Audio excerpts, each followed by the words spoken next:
Now this next guy, he's actually a good personal friend of mine. I don't just mean it in that bullshit Pasadena way. And he has been told that he looks like Ray Romano, but it turns out that'll only get you laid if you really are Ray Romano.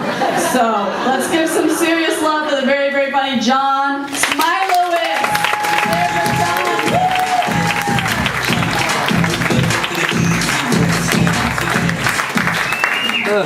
Let's give it up for all the comedians who've had it tonight. Oh my God. Everyone has been really funny, and that streak is over. I just have to warn you that, a lot of my jokes get delayed laughs. So usually 2 or 3 comics later you get it. Okay, so I was recently described as a gay-friendly heterosexual man, which apparently, according to my friends, means that I'm 1 step away from being bisexual. Or as my neighbors from West Hollywood like to say, I'm ripe for conversion. Thank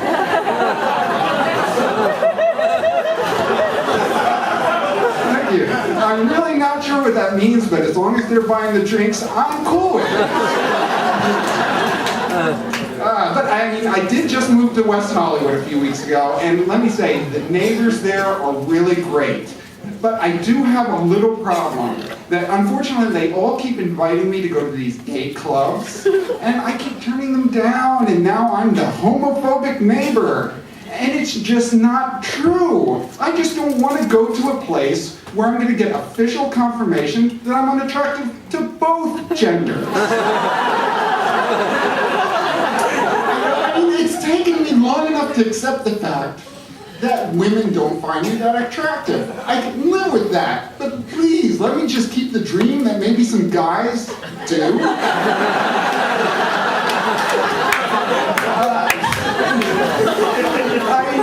I'm not gay, but it doesn't hurt to be asked.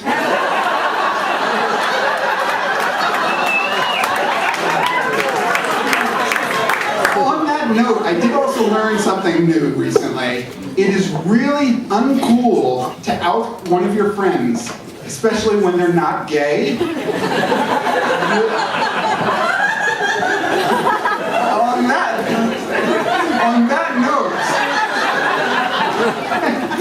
On that note, I just really have to say something to Bobbie, I'm not gay, okay?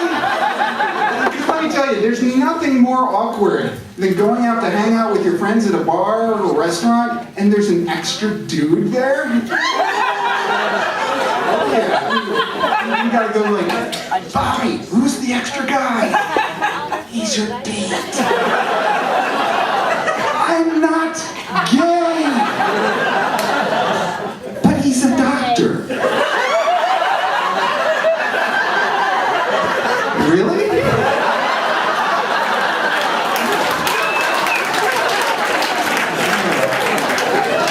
He must work out.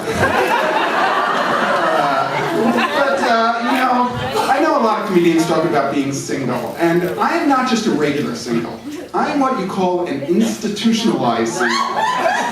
Yes, it's much like a guy who's been in prison all his life and does not know how to live in the free world. I have been single so long, I don't know how to live in a relationship.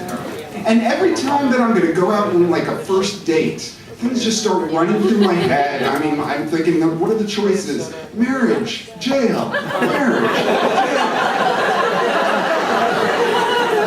And to be honest, either way, I'm going to end up becoming somebody's bitch. The outlook is dim to make this.